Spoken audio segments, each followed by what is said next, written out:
할렐루야, 성경 통독 69일째입니다. 오늘은 시편 76편에서 80편까지 살펴보도록 하겠습니다. 시편 76편에서 80편까지는 모두 아삽의 시입니다. 아삽은 다윗 시대 때 성가대장으로 활동했던 그런 사람입니다. 그런데 단순히 노래만 부른 것이 아니라 그는 예언자로 활동하고 하나님의 말씀을 대언하는 그런 사람으로 활동하기도 했습니다. 그래서 시편의 그런 내용들이 감성적인 그런 면보다는 하나님의 말씀을 예언하고 교훈하고 역사적인 그런 내용을 담는 그런 내용이 많이 담겨져 있습니다. 아삽의 시 가운데서는 아삽의 후손들이 지은 그런 시가 있는데 오늘 말씀에서 79편과 80편은 아삽의 후손들이 지은 그런 시입니다. 76편에 보면 1절에서 유다에서 하나님을 모르는 사람이 누구랴 하면서 유다 백성을 위해서 싸우시는 하나님의 그런 그 모습 담고 있습니다. 그런데 유다 백성이라고 하면 우리의 그런 그 마음 가운데 좀 거리가 있을 수 있습니다. 우리는 유다 백성아 할 때 이 하나님의 백성이구나, 우리를 말하는구나 생각을 해서 우리를 위해서 싸우시는 하나님을 생각을 하면 좋겠습니다. 특별히 11절에 보면 너희는 주 하나님께 서원하고 그 서원을 지켜라. 마땅히 경외할 분에게 예물을 드리라 이렇게 이야기하고 있습니다.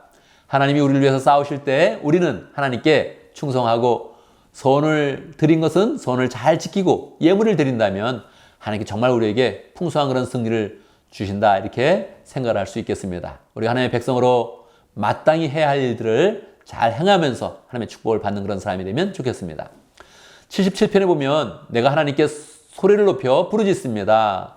밤새도록 두 손을 치켜들고 기도를 올리면서 내 마음은 위로받기조차 마다하였습니다. 이렇게 기도하고 있습니다. 여러분도 이런 때가 있었습니까? 기도하면서 위로받기조차 마다한 그런 때가 있었습니까? 이것은 예수님의 모습을 예표하고 있는 것입니다. 아삽이 기도하면서 예언자 면모답게 예수님의 모습을 그려내면서 예수님의 그런 기도하는 그런 모습을 우리에게 보여주고 있는 것입니다. 예수님은 우리의 죄를 다 지시면서 위로받기조차 마다하시면서 십자가의 그런 고난으로 들어가셨던 것입니다. 그래서 우리는 아삽의 영성을 통해서 예수님을 만나고 예수님이 우리를 위해서 기도하시는구나. 그래서 예수님의 은혜를 받으면서 또 예수님과 같은 그런 기도를 하는 그런 사람으로 우뚝 서면 좋겠습니다.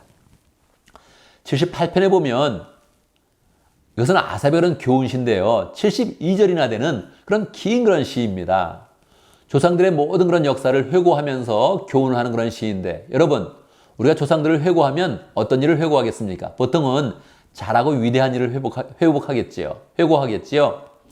그런데 아삽의 시 8절에 보면 조상들이 반역하고 고집만 부리는 그런 세대의 모습을 그려주면서 그런 사람이 되지 말라고 이야기하고 있습니다. 또 조상의 모습을 그대로 그리면서 하나님을 믿지 아니하는 그런 세대가 되지 말아라 이렇게 교훈을 하고 있습니다. 아삽은 광야 시대를 회고하고 또 하나님께서 만나를 주셨던 일과 출애굽 사건 그 모든 일을 다 회고하고 있습니다. 그러면서 56절에 보면 그럼에도 하나님을 시험하고 거역했다 이런 표현을 쓰고 있습니다. 그러니까 이스라엘은 잘못을 정확히 지적하면서 오늘날 시대에 하나님을 더 잘 섬겨야 된다 이렇게 이야기하고 있는 것이지요. 그러면서 71절에 보면 다윗으로 마감을 하고 있는데 다윗이 이스라엘의 목자가 되었다 표현을 하고 있습니다. 이랬을 때 다윗이 이스라엘의 왕이 되었구나 이렇게 생각하면 우리는 좀 거리감이 있는 것입니다. 다윗은 예수님을 예표하니까 결국은 하나님을 거역하는 그런 세대 가운데 예수님이 오셔서 우리의 목자가 되셔서 하나님께로 인도했다 이렇게 생각을 하면 이것은 우리의 역사요 우리의 그런 삶이요 예수님께서 우리에게 은혜를 주시는 내용이다 이렇게 생각할 수 있겠습니다. 79편에 보면 이것은 아삽의 후손이 지은 시다 이렇게 말씀을 드렸지요. 이것은 이스라엘이 바벨론을 통해서 멸망당했을 때를 그렇게 배경으로 해서 지은 애가시입니다. 1절 하나님 이방 나라들이 주님의 땅으로 들어와서 주님의 성전을 더럽히고 예루살렘을 돌무더기로 만들었습니다. 나라가 망하니까요 사람들은 포로로 잡혀가고 죽고 성은 무너지게 되었던 것입니다. 처절했던 그런 비참한 그런 상황을 배경으로 하고 있습니다. 그런데도요 13절에 보면 주님께 영원히 감사를 드리렵니다. 대대로 주님께 찬양을 드리렵니다. 이렇게 하면서 시를 마치고 있습니다. 그러니까요 우리의 인생 가운데서도 인생 망했다 하는 그런 순간에도 망한 현실을 보지 말고 다시 하나님을 찬양하면서 하나님의 은혜를 구하고 하나님이 열어주시는 축복의 길로 나아가야겠습니다. 80편 노아 아삽의 후손이 지은 시인데 이것은 북이스라엘이 아수르에게 멸망당했을 때 지은 시입니다. 그러니까 시기적으로 본다면 80편이 앞에 있고 79편이 뒤에 있게 되겠습니다.